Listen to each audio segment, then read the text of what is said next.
Oi, pessoal, tudo bem com vocês? Hoje nós vamos começar um novo sistema. A gente encerrou o sistema nervoso e agora a gente vai falar do sistema imunológico, beleza? Vou colocar aqui a apresentação para vocês e aí a gente vai ter duas aulinhas sobre esse sistema, hoje e semana que vem.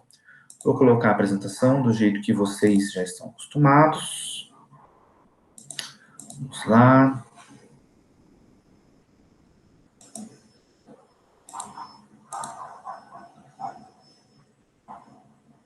Bom, agora vocês devem estar vendo já a apresentação. Então, módulo 13, sistema imunológico, barreiras do corpo. A gente não vai ver esse sistema inteiro hoje, vamos ver uma parte só.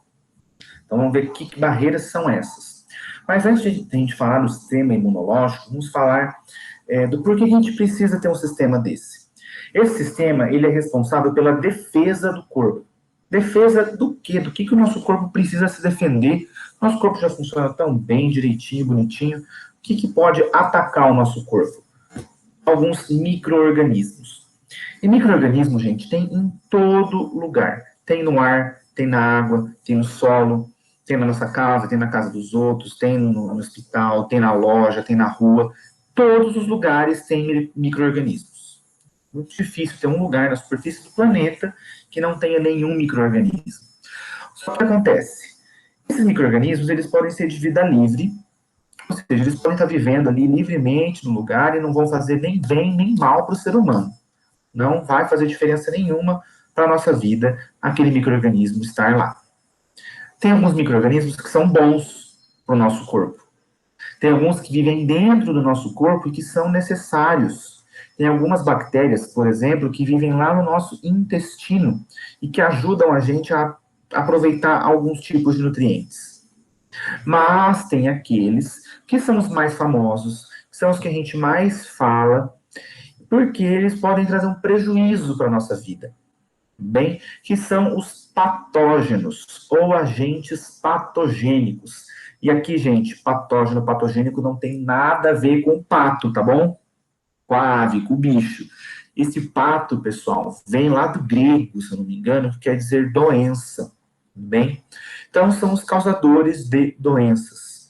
Então, muitas vezes a gente tem a impressão que os micro-organismos só causam doenças, porque são os que a gente mais fala, os que a gente mais discute, a gente mais ouve falar na mídia, em casa, etc. Mas, pessoal, tem outros tipos de micro-organismos também. Isso significa que a gente pode descuidar, que a gente não precisa nem mais tomar cuidado com nenhum tipo de micro-organismo? Claro que não, temos que cuidar, tudo bem? Mas a gente tem que dar uma atenção especial para esses patogênicos. Beleza? Então, vamos continuar. Por exemplo, quais micro-organismos que são patogênicos? Tem alguns exemplos da apostila e eu trouxe mais um, já já a gente vai ver. Então, esses daqui são na apostila, ó. Entamoeba histolítica. É um protozoário, é uma ameba. Você já deve ter ouvido falar nessa palavra, ameba.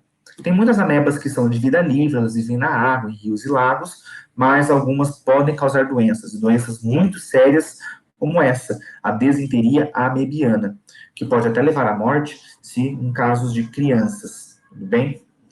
A gente tem aqui outro exemplo, um fungo, bem, a Candida albicans, que é causador de uma doença chamada candidíase, bem?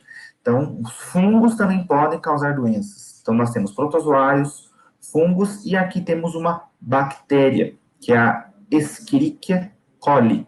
Gente, não precisa saber esses nomes não, tá? Tô falando só porque está escrito aqui. Causa várias doenças, pode causar diarreia, infecção bacteriana. Então, aqui a gente tem 3 exemplos de 3 tipos de micro-organismos: protozoários, fungos e bactérias. Tem um outro tipo de micro-organismo que é muito famoso também, que ainda ficou mais famoso nesse ano, que são os vírus. Aqui eu trouxe o exemplo da apostila, que é uma representação artística do vírus influenza, que é o vírus que causa a gripe. Existem vários tipos de influenza. Não sei se vocês já ouviram falar, mas há alguns anos teve o surto de H1N1, que é um tipo de vírus influenza que foi o causador da gripe suína. Você pode perguntar para o pai e para a mãe de vocês se eles lembram dessa sigla H1N1 da gripe suína que aconteceu lá por 2009. Ah, e só para relembrar que são representações artísticas, tá, gente? Não é nenhuma imagem real dos vírus ou da bactéria, do protozoário ou do fungo. São só desenhos. bem? Mas inspirados na forma que eles são. E aqui nós temos o famoso coronavírus, que todo mundo está falando atualmente. Ele é um tipo de vírus diferente do influenza, mas que tem alguns sintomas parecidos. Então, a gente sabe pouco ainda sobre esse vírus, ele está sendo estudado. Quanto mais a gente souber sobre ele, quanto mais os cientistas souberem como ele funciona, quais são os efeitos dele dentro do nosso corpo, mais fácil vai ser da gente ter uma vacina e de se prevenir. Por enquanto, a gente tem que usar máscara, a gente tem que usar álcool gel e ficar em casa o máximo que a gente puder, para evitar o contato com esse vírus. Então, o que acontece, pessoal, com esses micro-organismos? Quando eles entram no nosso corpo, eles podem causar diversos tipos de doenças. Mas o nosso corpo, ele não fica aberto, assim, para micro-organismos o tempo todo. Ele tem algumas formas de defesa que impedem que esses micro-organismos entrem, que são as barreiras do corpo. Então, nós temos algumas barreiras, a gente vai falar de algumas delas. Inclusive, essa primeira a gente já falou lá no primeiro bimestre, que é o sistema tegumentar, quando a gente falou da nossa pele. Vocês lembram que a pele tem algumas camadas? Tem a epiderme, que é a mais superficial, que é essa que a gente consegue ver. Tem a derme, que fica lá no meio, e a hipoderme, que é a mais profunda, que fica antes do músculo. Olha aqui nesse exemplo, gente. A epiderme, a derme, a hipoderme, e aí o músculo, né, que faz parte dos nossos órgãos. Essa camada mais externa da pele, a epiderme, as células, elas são muito juntinhas umas com as outras. E não tem espaço entre elas e nenhum micro-organismo consegue atravessar. Então, pela nossa pele, pessoal, os micro-organismos não entram, não conseguem atravessar a nossa pele, já é uma primeira barreira que o nosso corpo apresenta. Uma outra barreira, pessoal, são secreções, são substâncias que o nosso corpo produz, que têm uma função e também podem ajudar a evitar as bactérias.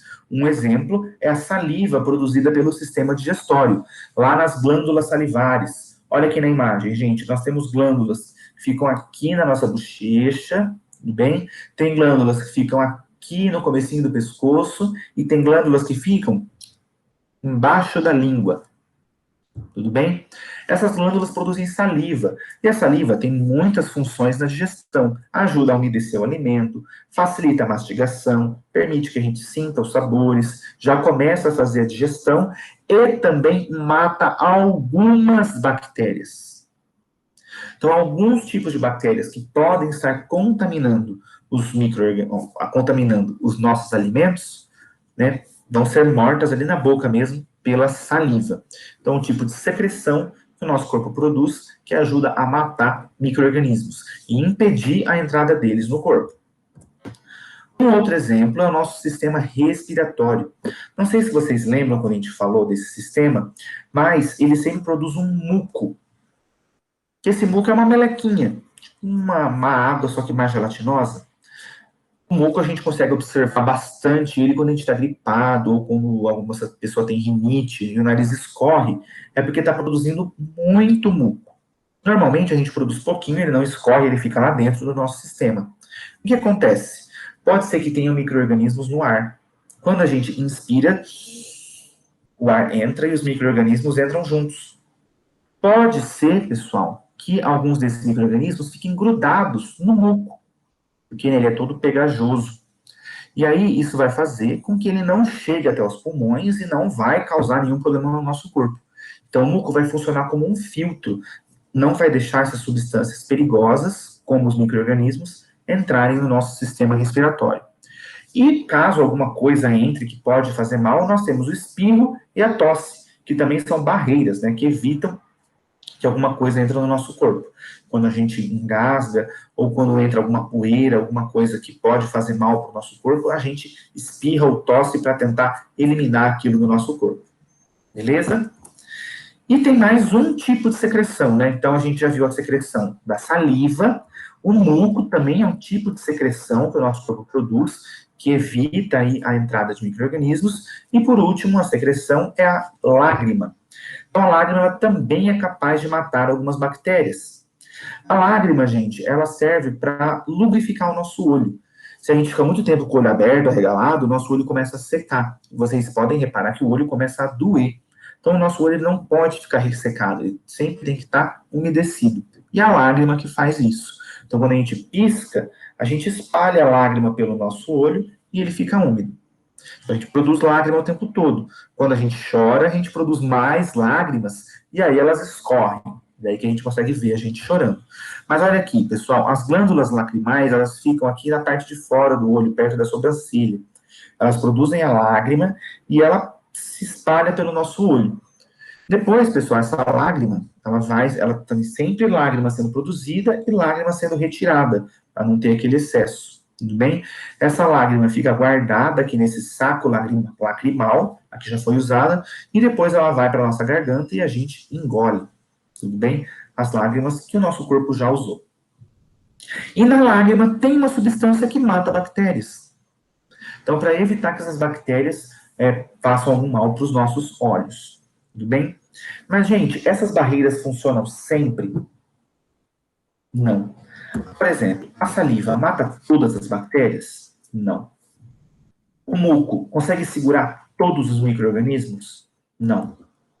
Os olhos, né, a lágrima, consegue matar todas as bactérias? Também não. Então pode ser que alguma entre ainda. E ainda falando da nossa pele, se a gente fizer algum corte, pode ser que nesse corte os micro-organismos aproveitem e entrem na nossa corrente sanguínea e entrem no nosso corpo.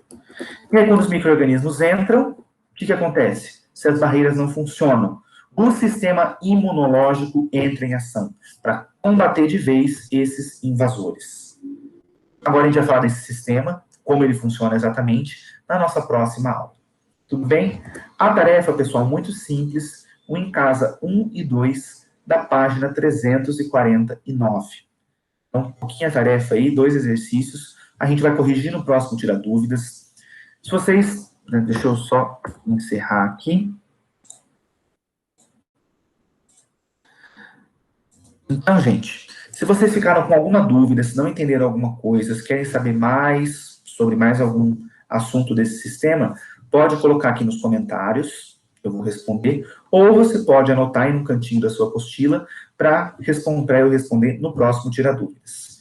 Pessoal, essa foi a nossa aula. Eu espero que vocês tenham gostado, espero que tenham entendido e até a próxima. Tchau!